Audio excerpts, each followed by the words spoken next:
اب اگر کسی مسلمان کو ان سارے شعبوں کے اندر رہنمائی کی ضرورت ہے، مجھے میری بیوی کے ساتھ کیسا رہنا چاہیے، والدین سے میرا سلوک کیسا ہو، اڑوس پڑوس کے ساتھ میں کیسے رہوں، بیوی آئی تو کیا حقوق ہیں، اس کی تشنگی بجھانی ہو، اس کی پیاس ختم کرنی ہو تو اس کے لیے شریعت نے ایک پلیٹ فارم رکھا، وہ پلیٹ فارم دارالافتاء کا پلیٹ فارم ہے۔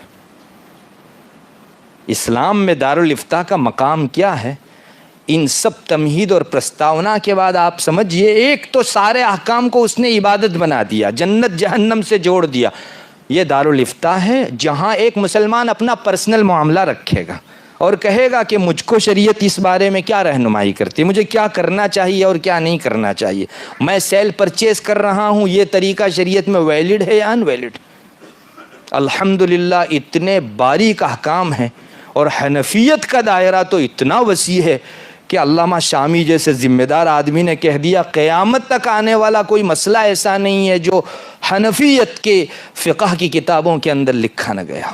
الحمدللہ ہم کو بالکل احساس کمتری نہیں ہے۔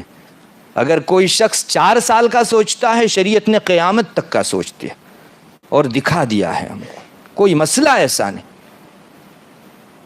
یہ دارالافتاء کا پلیٹ فارم ہے جہاں کوئی مسلمان اپنے دینی رہنمائی اور معاملات کے اندر ہدایتیں پا سکتا، اور اس کو عملی جامہ پہنانے کے ساتھ اگر کسی پلیٹ فارم پر اپلائی ہونا ہے تو وہ ہے دارالقضا۔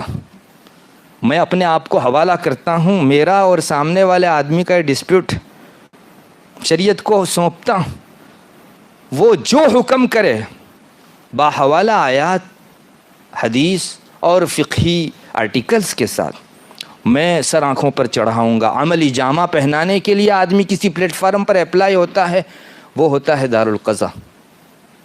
میں نے آپ کو بتایا شریعت نے سارے احکام کو عبادت بنایا، دارالافتاء اور دارالقضا کے قیام کو بھی عبادت کی حیثیت سے دیکھا گیا۔ عز الدین ابن عبدالسلام بہت بڑے بزرگ گزرے ہیں، عالم گزرے ہیں، ودوان گزرے ہیں۔ انہوں نے اپنی کتاب میں لکھا اسلامی سلطنت میں سب سے زیادہ اجر جو ملتا ہے وہ امیر المومنین کو ملتا ہے، چونکہ جتنے بھی شعبے ہیں سب کا روح رواں وہی ہے۔ دوسرے نمبر پر سب سے زیادہ اجر اگر کسی کو ملتا ہے تو قاضی کو ملتا ہے، چونکہ وہ اللہ کا نائب ہے اور اس کے احکام کو عملی جامہ پہناتا۔ تیسرے نمبر پر اگر